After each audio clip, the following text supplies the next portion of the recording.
They are one of the biggest sleeping giants probably in the sector. And at some point, they're going to try to expand aggressively in the water sector.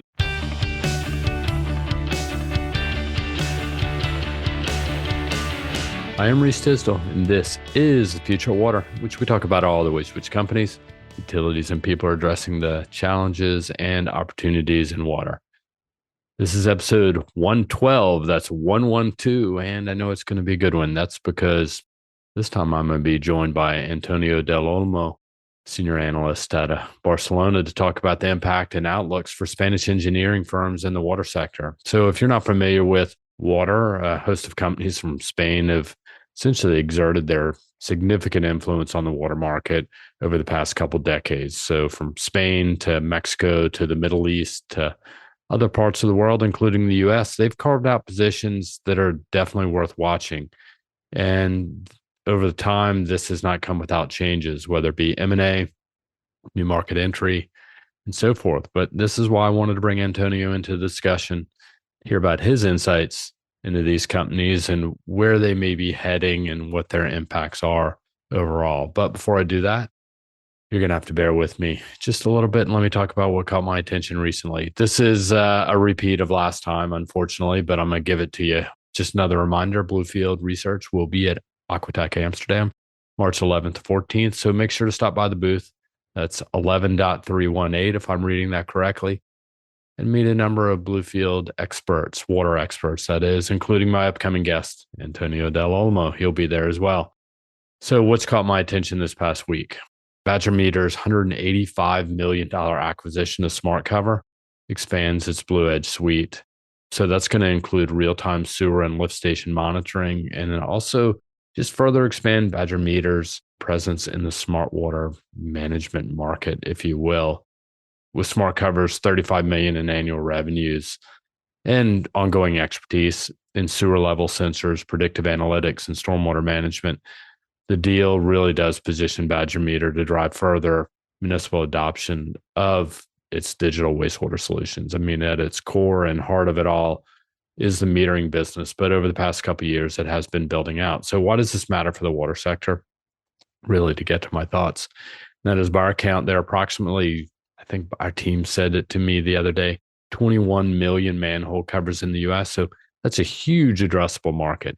But let's be honest, the reality is that smart cover value is only a slice of that because it's specific for certain needs, certain locations, and what I would call water market niches, if there are any.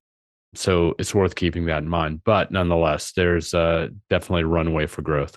The acquisition also strengthens Badger Meter's recurring revenue streams through software and support devices or services. This will also leverage Badger Meter's extensive sales network, which should help scale SmartCover's market-leading solutions.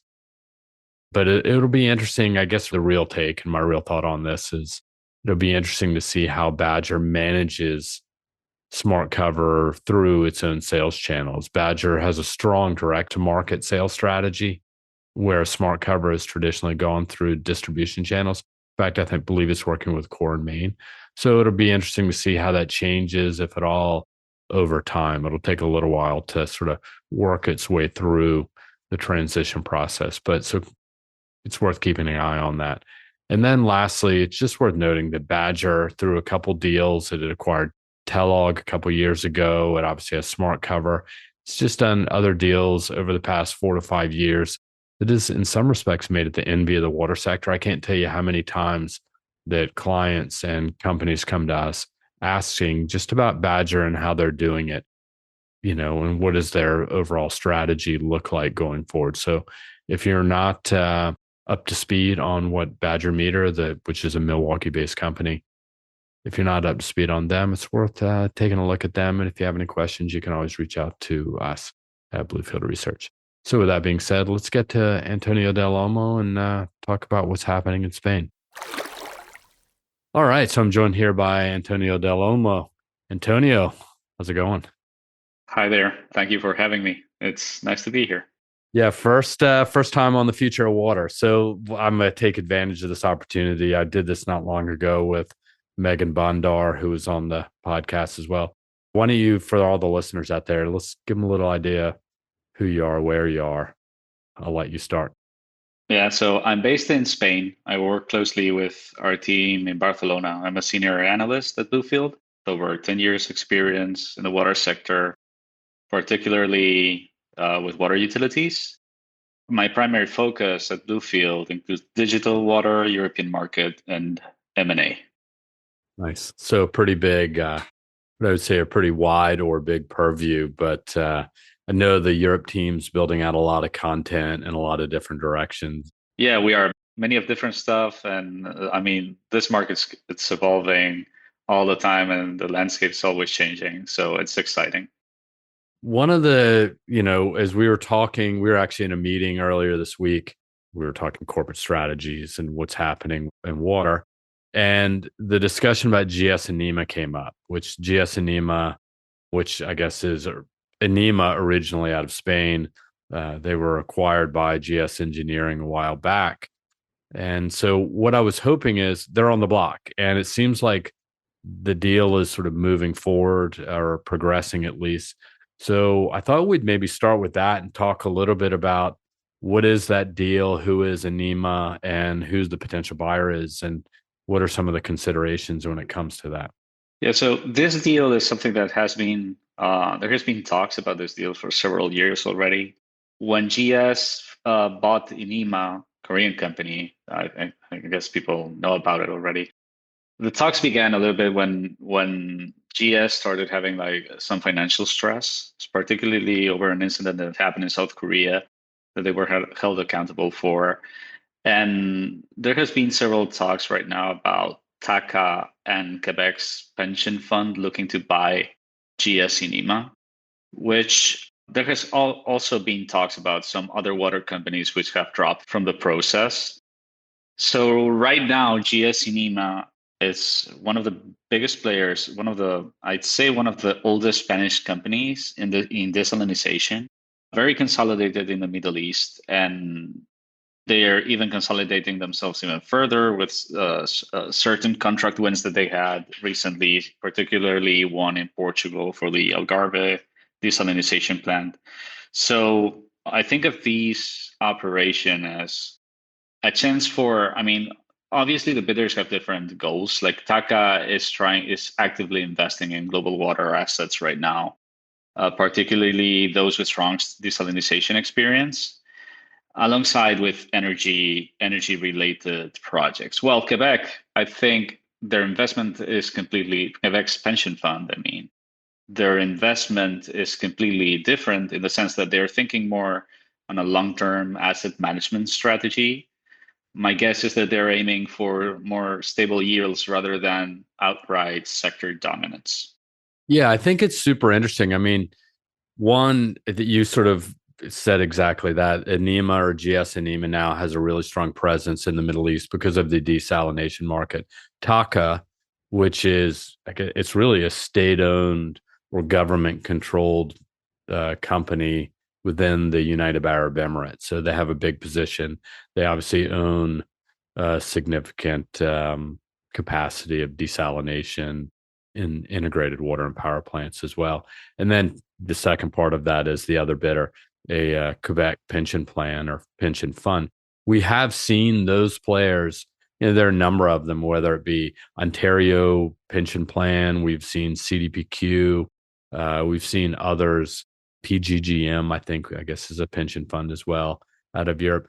But the Canadian ones in particular, they have owned assets or positions in desalination plants in places like Australia. I think they've also owned some positions in water utilities in the UK. So it's interesting to sort of see them. And I think you're exactly right. They're looking for a long term, stable market. I mean, that's what pension plans are in many respects are all about. And so they're looking for long term, relatively conservative returns. So if they can get in on this, kind of makes sense. Yeah, and you have to think also on GS Inima potential for expansion, right? I mean, they're obviously still very present in the desalination arena, but their potential for growth in Latin America is huge as well. They're already positioned in Brazil, which is going to be publishing several public-private partnership PPP contracts. and the Spanish market as well. So it's a perfect platform for TACA to increase further their presence, and Quebec's pension fund to increase their presence in global water assets. Yeah, so I mean, maybe that's a good segue because it's one of my questions for you is GS Inima is really just one part of the puzzle, right? I mean, when we started talking about this, it was about GS Inima, but then it broadened into what about the other Spanish water engineering companies? There are a host of them that do, to your point, they have, a strong presence in other markets, not only the Middle East, Latin America, from Brazil to Mexico and elsewhere. And so if we look at these engineering companies, whether it be Acciona, FCC, or Aqualia, their water business, Tedagua, which is now owned by Vinci, Ferrovial, Sacir, and then I guess we'll include Cox, which is, or I think Cox Abengoa, I think is what they're called now, formerly Abengoa. Let's talk a little bit about their global strategies. How are they expanding? What are their positions? Are they similar to Anima's? Are they doing anything different? I think the common denominator for all of these Spanish engineering companies goes back to the construction boom that happened before the financial crisis. And when that happened in 2008, they started diversifying their portfolio, right? So you have to think about these companies, and I mean, they're very big players because I say this to a lot of my colleagues, but the whole GDP of Spain was being pumped into these types of companies, right? With all the developments and retail investments in infrastructures in Spain. So when the financial crisis began, they started shifting their market and looking at other areas to grow. And that was water, right? That was an obvious choice for them. So many of these companies, and especially Spain, was one of the first movers with desalination plants with a Spanish government initiative. And these companies leveraged that experience to grow internationally. So Spain was one of the biggest footholds for them. And they started winning and being awarded contracts in the Middle East, right? Like the ones we're talking about. So Tedagua was able to secure contracts in huge desalination plants, just as GS Inima and Acciona. So right now, those players took different paths. Like Tedagua was formerly owned by ACS, a very big construction company, and ACS decided to sell to Vinci because they needed to they divested in the water sector to invest and focus more on their core business of construction. Vinci, on the other hand, wanted to strengthen its position in water treatment and desalination. However, if you think about companies like Ferrovial or Sathir or Aqualia, they didn't have that need for divesting, and they have continued to grow. And their markets of preference have obviously been the US and Canada, that's for sure, and Latin America. I guess that Spain is very close to Latin America, and it has been an obvious geography for Spanish companies to expand to. Yeah, I think I just know that, whether it be Acciona in Mexico City building I think is it the largest wastewater treatment plant in the world or one of them Yeah. Acciona has been involved with. And I know that Aqualia, in fact, they have a stronger position in South America and they've been sort of moving in and out of there. But also, one thing unique about Aqualia as well is they also they have concessions or utilities themselves. So they're in a little bit different position than some of the others where they're primarily on the engineering design side of the equation. Aqualia does have utilities itself. The other thing is that Aqualia has just recently entered the US. We know that they were trying for a while. They acquired, I believe it's MDS in Texas, doing O&M. They've been trying to get into O&M in the US. Whether that's a spearhead to bigger and better things, we'll see how that plays out. But I know that was a relatively big move. Yeah, and I think the rest of the companies are trying to mimic what Aqualia is doing. So, as you said, Aqualia is doing engineering projects all around the world, and they, of course, have the concessions as well. So they are a traditional water utility as well. They play that role as well.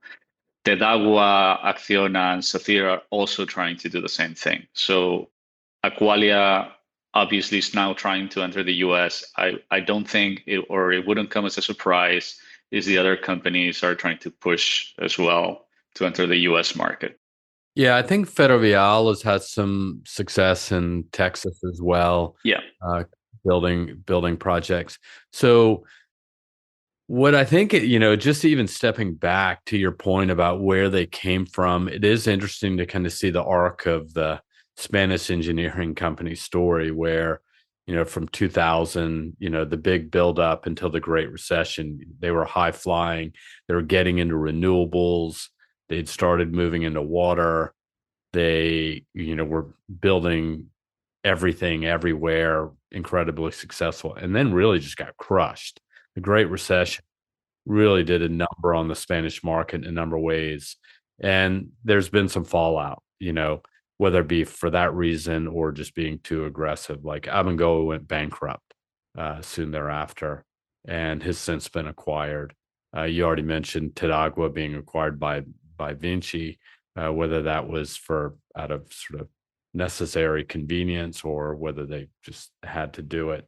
And then I know that FCC at one point, Carlos Slim out of Mexico, and I think he took on a stake to kind of carry them forward as far as financially. So it's interesting to kind of see where they are now. Are they in a good spot now from your position, or are they still recovering in some respects? No, I think that that stage of financial distress is already over. Obviously, as I said, or you just mentioned, FCC had at some point needed some refinancing, and Carlos Slim saw the chance to get inside there. But yeah, right now I think the companies are financially strong, and their main problem right now is going to be increasing number of competitors, particularly in my opinion, like Veolia is a key player for, going back to the desalination part, right? Veolia is going to be always present there, and they're one of the biggest players, as you already know. But Chinese companies are also to be taken into account, right? So they are one of the biggest sleeping giants probably in the sector. And at some point, they're going to try to expand aggressively in the water sector. They already are, right? But we're going to be talking about this Chinese firms or Asian firms for that matter. And I'm for sure during the next 5 to 10 years. Yeah, I think you're exactly right. I think that's a really interesting point that I hadn't thought so much about, at least for this conversation. But it's true in that there are a number of factors. Who knows what's happening in the US? The availability, the soft power of the US is spreading money around the world. Same for Europe as well. And so, is there a vacuum that's being created, and what's the Chinese are filling it with? Not only construction expertise, state backed construction expertise and financial capabilities, but also want to expand the country's influence around the world. So there's no doubt that that is going to happen, I suspect. I think one other question, I mean, just thinking a little bit about where are they? And I'm just sort of thinking about Europe as a whole. We've been talking a bit about, the German market, the impact of energy prices, inflation on the market, all these different, what we would call externalities on the water market, and in this case, construction and engineering and design. They are a little bit exposed. I mean, given what's happening in Europe.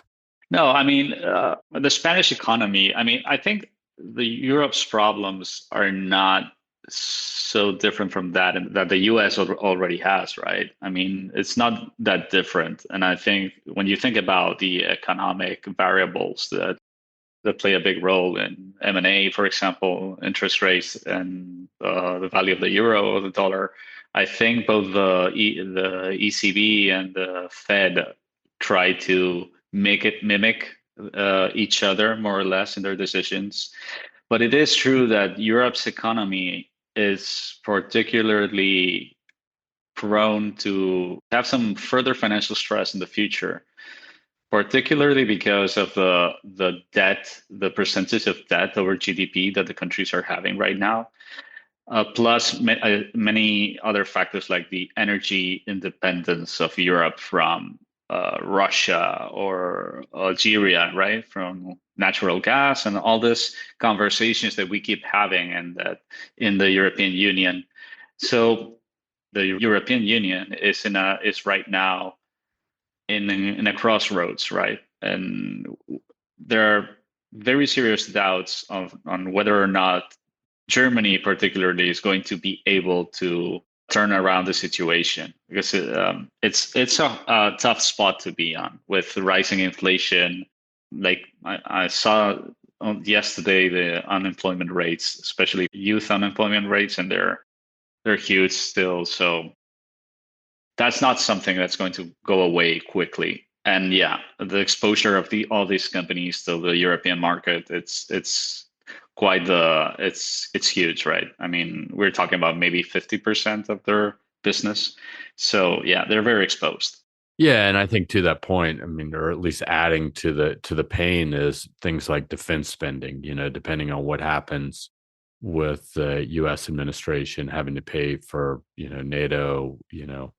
Every country is a little bit different as far as what their obligations are, and I think they're real concerned about that, and also just concerned about the U.S. But that being said, if Europe is at risk or sort of the headwinds are building for these engineering companies, whether it be in Spain or on the European continent, then it makes all the more sense that they're looking elsewhere, whether it be the US, which economically to date feels like a bit of a meteor that we're all hanging on to for dear life. It's kind of crazy how well it's done, even through COVID. But then, the Middle East, right? Those desal projects, they're big. I mean, these are hundreds and hundreds of millions, if not billions of dollar size projects, which, at this point, it's a pretty consolidated group of players who actually play in that market. And most of the Spanish engineering companies are there. So that's an opportunity. It'll be interesting to see what happens in Latin America economically and sort of as far as infrastructure build out. And I know some of them been dabbling in Asia as well, and that might be a bit of a tougher market. So, well, while we're talking a little bit about it, I mean, or maybe just think about the future growth and the challenges for these companies. I mean, where we've got the GS Inima who had sort of they talked about an IPO at one point. Now it looks like they're about to be acquired. Where are these companies? Where do you see them heading? Sort of thinking about their strategies, and you have any thoughts on that? I think the US market is going to be a tough one, especially with the change in administration right now, with Trump trying to, I'd say, foster more the US companies, right? So that's going to be a tough one for them. Latin America, on the other hand, I think that the potential for growth there is huge. I think that's going to be the main focus for a Spanish company. I mean, the language barrier alone, that it's non-existent for Spanish companies there, it's going to be I think it's a driving factor, and you have to think also that the from a geopolitical point of view, Spanish government is very well connected with the Latin American countries.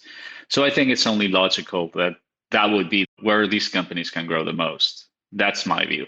And they're obviously going to try to keep leveraging and keep growing. And I'd say hedging against geopolitical factors, right? So you try to expand to other markets as much as you can.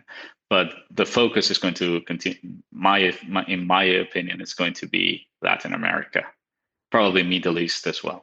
Right. I think one interesting thing that came up recently, and it's just in the back of my mind. Also, we're doing some work on California specifically. I did see that Acciona is doing the design of, I think, the only desal plant that's sort of moving forward, the Doheny desalination plant in Dana Point, California. It's only 18,000 cubic meters, so it's not that big, but they've partnered with JR Falanc, which was, I don't want to, maybe it's the scale of it that works, because typically, whether it be Carlsbad or whether it be the Corpus Christi plant, it's companies like Kiewit and IDE Technologies, the Israeli company, that have moved forward or won those projects. So it's interesting to see that happening. So, Acciona, You hear about them in the US, but not in great, great leaps and bounds. I don't know of another way to put it.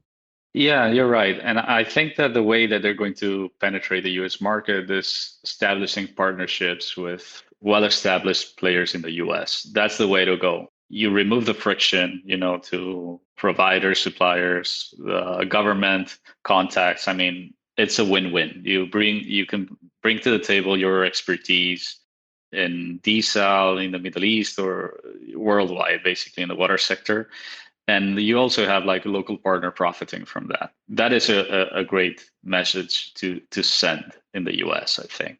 I think when we got into this at Bluefield, so we started in 2013, and my partners and we came from the renewable energy space. We'd done a lot of work there. So we'd done a lot of work with, quite honestly, all of these companies because they were active in whether it be wind or solar or other renewable development projects. I mean, in some cases, they're developing their own projects in Europe, in North America, and elsewhere.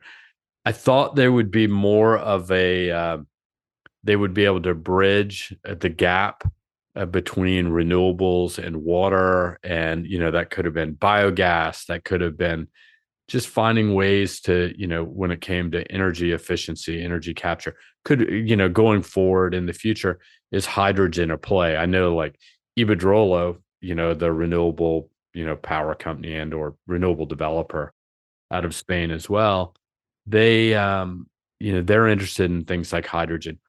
Why won't these, I don't know if it's the market demand and they're not able to do it, or if it's they're just not all aligned, they're different groups and they're able to pull that off. That's what I was hoping for. I don't know if you've seen any of that in Spain or the rest of Europe. You mean like trying to bring together renewable energy with desalination or other water processes, you mean? Yeah, all of the above, just being creative to take because they're successful in both, right? But they seem to be operating in these silos. Like I said, maybe it's just the market demand itself. I think that going back to desalination, I mean, energy is the driving cost of water, right? So there are a lot of efforts to move into more sustainable or more efficient ways to produce drinking water. But yeah, it is true that like the energy department of Acciona is probably not talking too much to the desalination department of Acciona, right? They're kind of two different silos, and there is a chance there. I mean, water and energy are very much connected. I mean, if you think about just pumping water and how much energy does it cost to lose a cubic meter of water in a water supply network? It's obvious, right? I mean, but the problems can only be tackled against when you have a big scale, right? With scale. So California, for example, as you pointed out, would be great for that, right? So there's water scarcity, and water scarcity usually means that water is more expensive. That makes even more attractive to save water and to save energy, right? So I think the trend, as you mentioned, in the future has to be to shift into more sustainable solutions, and energy is going to play a crucial role there. Yeah, so it's just one of these things that's been driving me crazy because I'm not going to lie, I've always thought that would be a big opportunity. We've looked at it in a number of different ways. And I know, you can't just have a solar farm powering a desal plant because there's not enough generation to supply the treatment process. It is really energy intensive. That being said, thought there would be more activity, more focus on things like biogas because they understand renewable development, they understand feed-in tariffs, they understand incentives. But, I thought it would align with what their broader strategy was. So it doesn't seem to be the case with except, for a few exceptions. So when we look at these companies, I think maybe this is sort of like a final question for you when it comes to the engineering companies. What are your takeaways? What are a couple things that, maybe to reinforce what you've said or anything else that you haven't said that the listeners should know about? Well, I guess the primary takeaway, the Spanish companies remain desalinization leaders despite changes in ownership, right? That's when they continue to be like very innovative. They are integrating like renewable energy, or they're increasingly focused on being more efficient in desalinization. If you look at the water sector as a whole, many Spanish companies are looking to grow abroad right now. They're looking to for US expansion in Latin America. I think that the conversation around them is going to be about how they're going to structure their operations in the US and Latin and South America. That's my guess. That would be the two biggest takeaways. Obviously, the move we're waiting for the move on the buyout of GS Inima. That would be when the I hope that the details of the deal get disclosed at some point and we can comment further on that, right? Yeah, it'll be interesting to see if it is Taka, and I think it aligns with them. And I think one thing, I think you mentioned this, is that Taka is pushing a bit harder, definitely within the Mideast region, but will even go further, and to what extent, leveraging its capabilities. Like I said, I mean, I think like anything, if you're building a desal plant, who do you go to? The first, there are a couple calls that you're probably going to make. A couple of them are going to be to Spanish engineering companies that have the demonstrated experience. It all scales. You're probably going to reach out to Veolia as well because they've done it a number of times. Reach out to IDE. So I think that's interesting. Is there Are they doing anything when it comes to digital that you know of? Do you know if they've carved out any specific digital strategies? Yeah, I mean, investment in digital is it's increasingly important, especially in the European Union. I mean, there's also a funding program in the European Union happening right now to digitalize the water sector. So all the companies involved in water concessions and O&M contracts are looking to digitalize almost everything, I'd say. So everything going from meters to sensoring of wastewater treatment plants to desalinization as well.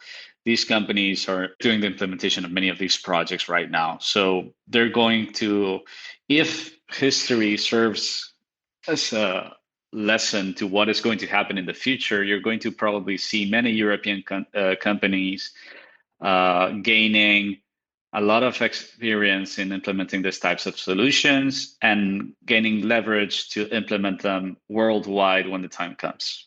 Yeah, I think a key part is while we're talking about engineering companies, and our colleague Mike Muroff is actually putting together sort of an annual analysis of global engineering companies. What are their strategies? How are they positioning? How are they restructuring? Are they buying? Are they selling? Et cetera, et cetera. So looking at their sort of strategic positions. But one key part of these engineering companies, whether they be Spanish or elsewhere, is they are gatekeepers to the market. They really influence decisions at utilities or even within industrial facilities. They're the ones who because they design the systems. And so if they design the systems, they're basically able to spec out what they need or what they prefer.